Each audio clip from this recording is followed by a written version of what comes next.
Physics వెలుగులో తదుపరి సీజేఐగా B R Gavai, కేంద్రానికి supreme chief justice Sanjiv Khanna సిఫార్సు.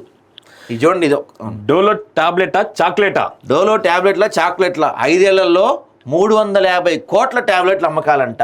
ఏంది ఇది అంటే ప్రతి ఇండియన్ మనం 100 కోట్ల మంది ఉన్నాము.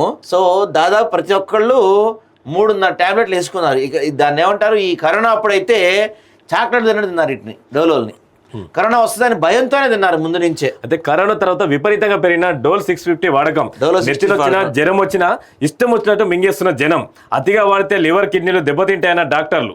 క్వాడ్జరీ జెమ్స్ లెక్క ఈ మన చిన్నపిల్లలు తింటారు కదా, క్యాడ్బరీలు జెమ్స్లు అట్లా తింటున్నారంటండి వీటిని. ఇక 1,00,000 చెరువులో గోల్డ్.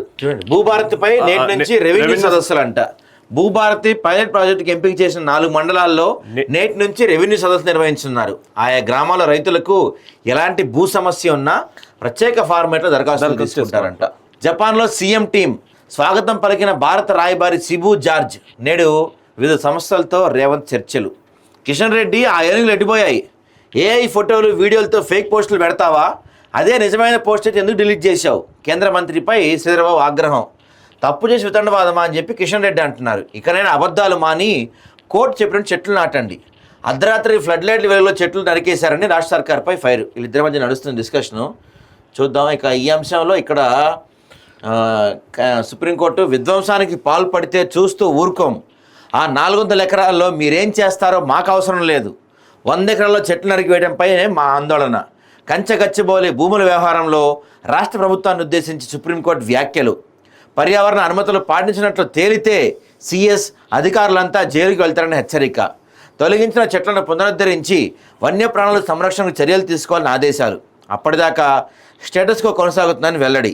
సిఈసి రిపోర్ట్పై కౌంటర్ దాఖలు చేసేందుకు రాష్ట్ర ప్రభుత్వానికి 4 వారాల గడువు. తదుపరి విచారణ మే 15కు వాయిదా. దీని గురించి మనం మాట్లాడదాం డీటెయిల్గా. ఇక గాంధీ కుటుంబంపై అక్రమ కేసులు. ఇది ముమ్మాటికి కక్ష సాధింపే. పిసిసి చీఫ్ మహేష్ గౌడ్ ఈడి తీరును వ్యతిరేకిస్తూ హైదరాబాద్లో కాంగ్రెస్ నిరసన ర్యాలీ. నెక్స్ట్ ఇక వక్ఫ్ బోర్డులో ముస్లింసే ఉండాలి, ఎక్స్ అఫీషియో సభ్యులు మాత్రమే, ఏ మతం వాళ్ళైనా ఉండొచ్చు.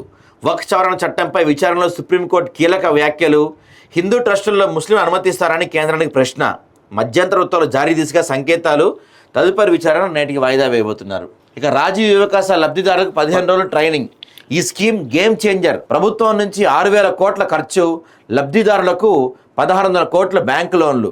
లబ్ధిదారులకు ప్రభుత్వం వాటా విడుదల చేయగానే బ్యాంకర్లు లింకేజ్ మొత్తాన్ని రిలీజ్ చేయాలి. సర్కారు ఇచ్చే సబ్సిడీని, లోన్లను ఈఎంఐల కింద పట్టుకోవద్దు. బ్యాంకర్ల సమావేశంలో డిప్యూటీ సీఎం చెప్పారు.